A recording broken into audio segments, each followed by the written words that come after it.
AOK Product Reviews. This is Rich. I have had a busy weekend, a busy week, a lot of things going on. I got all kinds of stuff done around the ranch, and I also got swimmer's ear. Funny thing, you go to MedCheck now because it's quickest and easiest, and a lot of people don't happen to have doctors anymore because if you don't get sick a lot, you just kind of let yourself fall out of the whole process of it. Oh, and I've got a new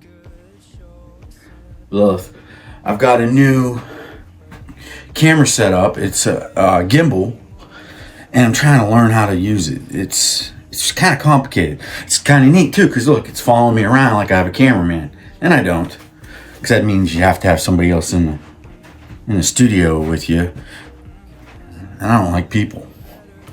All right, so I'm working with technology, getting fire pits done. What else did I do? Oh, the miter station. Man, I've been wanting to do that because the miter station had the same old gray cabinets that have been in there for so long, and it's just so drab, and I work there the most. I still have to perfect a lot of things.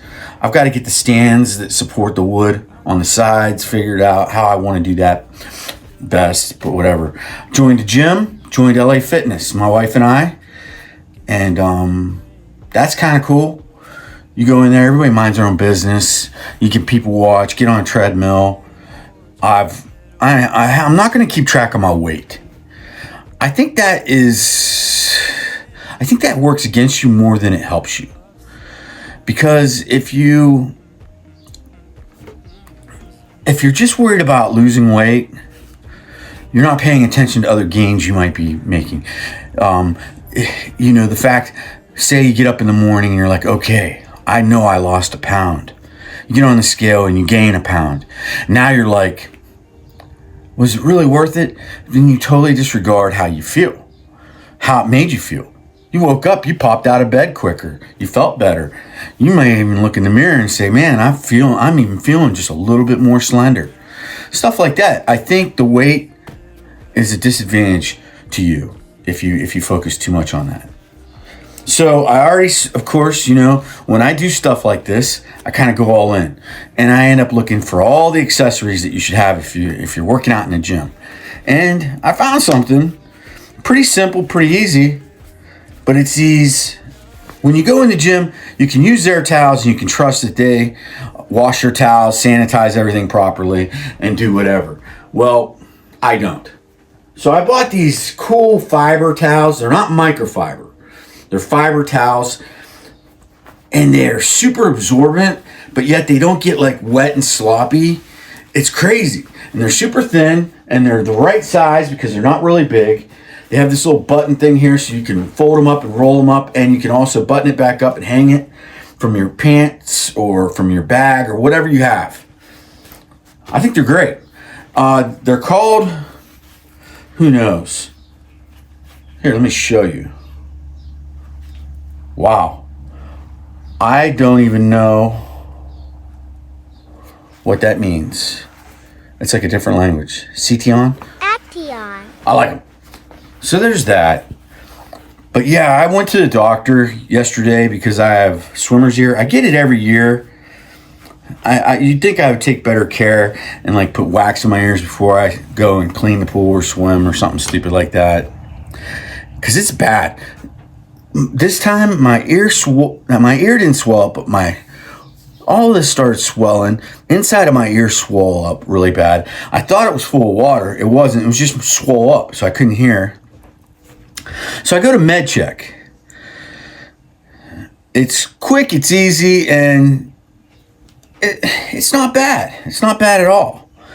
And I get this lady, she's super nice, but she's a nurse practitioner. You don't really get doctors when you go in there most of the time, unless there's something really wrong with you.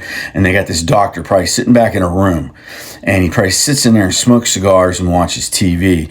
And then there's only a certain caliber of illness that you alert the doctor. because it's just full of nurses. And these guys and gals that are nurses, nurse practitioners and stuff, they're running the show. And they're pretty good. You know, I'm not going to slam them at all. So I get this lady, and she just looked really professional. She acted very professional, intelligent, and all that. But I got this vibe that she wasn't quite sure. And I'm like, it's just an ear. So I'm going to trust her. Now, if it was my heart or my twig or my berries, I'd probably have him call the doctor. Get that guy out of the room. He comes in, just a pillow of smoke comes in with him, you know, and he's kind of crusty because he's, you know, there's not a lot of doctors anymore because they're all nurses wanting to be doctors.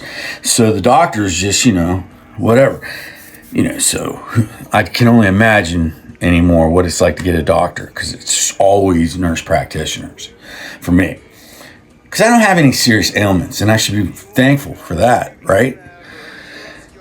So I'm sitting in there and she goes, oh, I go, and I also had pneumonia earlier this year and I can't get rid of this cough. Oh, pneumonia. Oh, you know what I mean? I'm like, yeah, you guys, nurse practitioners, when they diagnosed me and they fixed me pretty much. They just didn't get it all out, I don't think. So she didn't want to touch that. She goes, you're going to have to go. You're going to have to schedule a visit with a doctor, you know, your doctor, she said, not a doctor, because she didn't want to really say that she's not a doctor because she didn't want to make me nervous probably. But I knew what was going on. I saw the NP on her badge. Yeah. So I go there and she goes, well, so what's wrong? I go, well, you know, my ear. And she looked in there. She goes, yeah, it's swollen. I go, yeah. I go, I can't hear anything. It hurts. My jaw's starting to hurt. I start worrying about getting like lockjaw or whatever they call that. You know, you can get weird stuff from your ear that goes into your mouth and your nose, you know. So she goes, I'm going to get you on antibiotic. And then I'm going to, and then I'm going to get you on an ear drop that's antibiotic and antifungal. And then I'm going to, you know, so you can't hear. Do you want to get that? I go, yeah, I want to get it, you know, the swelling down. She goes, and I'm going to put you on a steroid for 5 days. I'm like, wow, that's a cocktail. You know what I mean? I got antibiotic, I've got antifungal, and then I got a steroid. And she's just a nurse. I'm like, I go, okay, what the hell? I leave. I go to CVS, and great lady there. And she goes, well, you know your eardrops are $160. I go, yeah, well, you know, I kind of need them. She goes, well, there's more affordable alternatives, but we need your doctor to suggest it. Because they can't suggest it, because that's them being trying to be a doctor. You know, because they don't really know what's wrong with me. You know, maybe there's a reason that doctor chose that more expensive drop. So it's quicker if you call them. So I go out to the truck. I get the number. I call the doctor. I go, hey, is this the doctor I spoke to? No, but we can get her. Okay, they put her on. And I go, yeah, I'm at CVS, and they said that the eardrops are pretty expensive. I mean, I can afford them, but, you know, is there a generic alternative? Yeah, sure. We'll send that to them. Okay, thank you. I go back in. They're like, hey, we got it. So it went from 160 down to, I don't know, maybe $20, because I don't even know. Because one was $5, and I'm going to guess that was I don't know.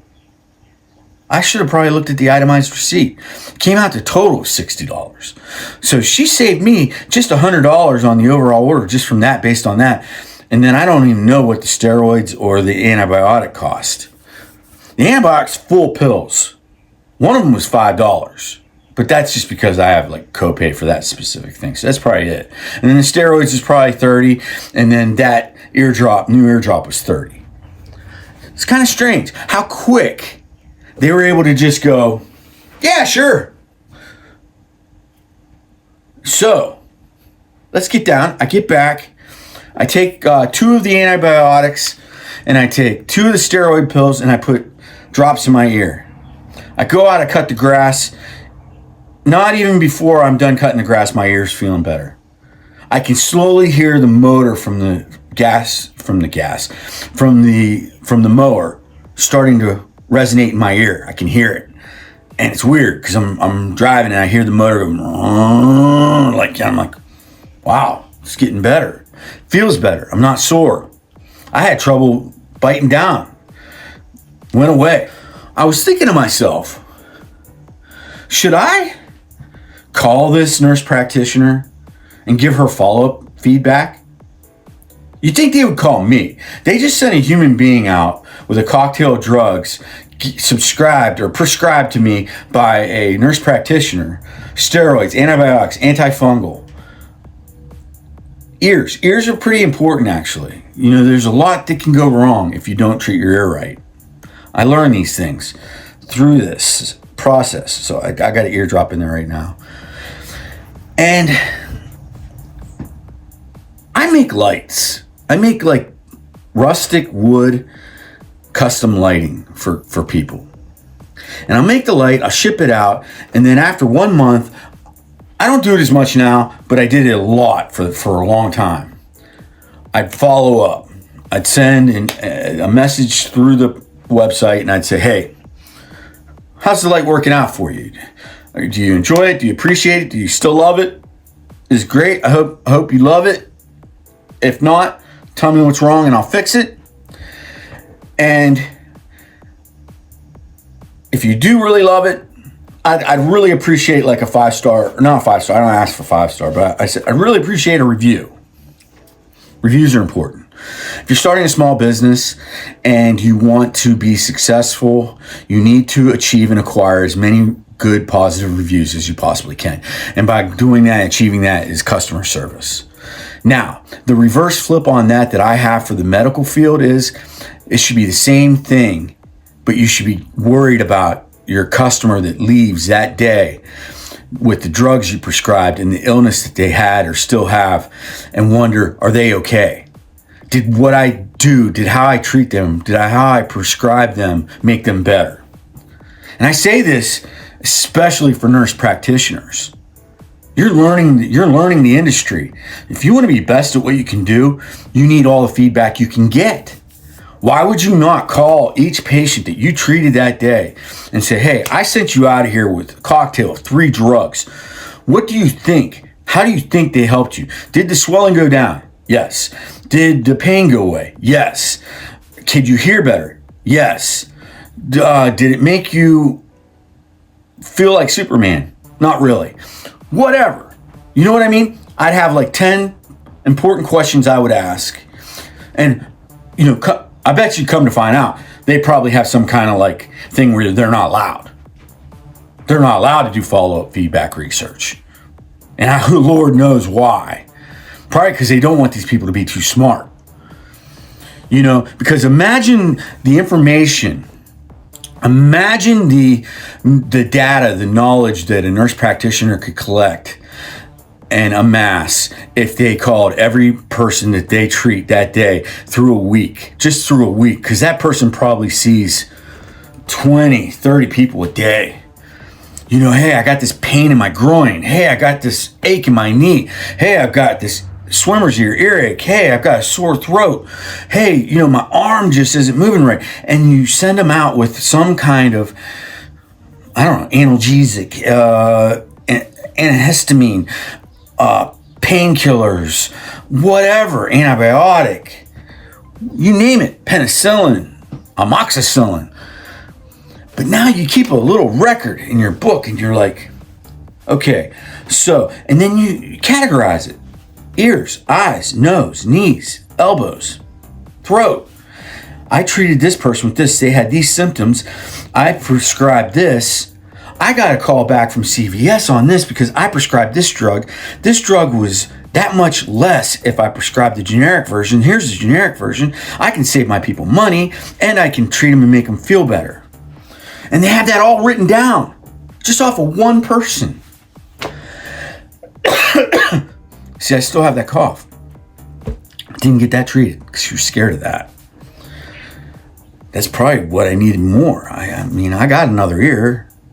I don't have another. Well, I got 2 lungs, but it's in both lungs, I think. So who knows? All right, so this is getting long, but my point is that I really feel that if they're not allowed to do that, they're being hamstrung. If they're not doing it, they're being lazy. You're a nurse practitioner. You want to be a doctor. So if you want to be a doctor, you want to help people, or you want to make a lot of money. It's hard to tell sometimes, what motives are going on for people. So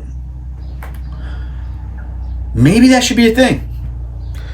Because, Lord, I know thousands of people have bought my lights. And I know how many people like them, what they don't like about them. And I change that. I do. Some people say, hey, your lights are too bright. They're way too bright. Ooh, they're not bright enough. What do? I look for a better light. I look for